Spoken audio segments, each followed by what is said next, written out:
पश्चिम बंगाल की राजनीति एक बार फिर ऐसे मोड़ पर खड़ी दिखाई दे रही है जहां लग रहा है कि बंगाल अपना इतिहास फिर से दोहराने जा रही है। और वो इतिहास है कि जिन भी पार्टियों ने वर्षों तक बंगाल पर राज किया, लेकिन जैसे ही उन पार्टियों का एक बार सत्ता गया तो फिर वो कभी वापस नहीं लौट सकी। तो क्या टीएमसी के साथ भी ऐसा ही होने वाला है?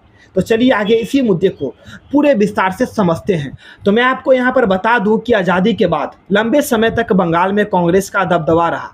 फिर 1977 में सीपीएम सत्ता में आया और लगभग 34 वर्षों तक बंगाल पर शासन किया। उस समय बहुत से लोगों को लगता था कि सीपीएम को हराना लगभग असंभव है, लेकिन 2011 में ममता बनर्जी के नेतृत्व में टीएमसी ने ऐतिहासिक जीत दर्ज की और सीपीएम की सरकार को सत्ता से बाहर कर दिया। और अब 2026 में बीजेपी ने लगभग 15 साल तक सत्ता में रहने वाले टीएमसी को हराकर बंगाल में पहली बार खुद की सरकार बनाने में सफल रहा। हमने अभी जो बताया कि आज़ादी के बाद से बंगाल में कब, किसने और कब तक शासन किया, तो उस पर अगर आप नज़र डालोगे तो एक चीज़ पता चलेगा कि एक बार किसी भी पार्टी की सरकार गई तो दोबारा वो फिर लौट नहीं सका। और ये डर अब टीएमसी पार्टी को भी सता रही है।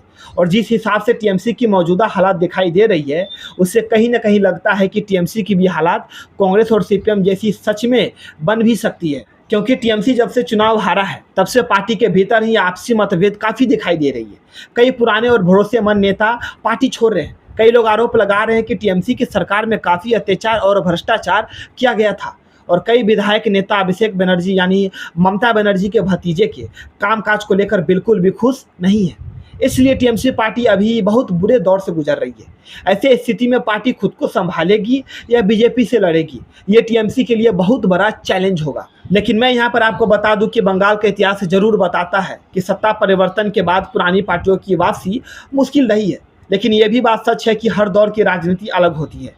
इसलिए टीएमसी को कांग्रेस और सीपीएम जैसा पतन मान लेना अभी सही नहीं होगा, क्योंकि अब आने वाले समय में बंगाल की जनता ही तय करेगी कि इतिहास दोहराया जाएगा या टीएमसी को एक नए इतिहास के पन्नों में लिखा जाएगा।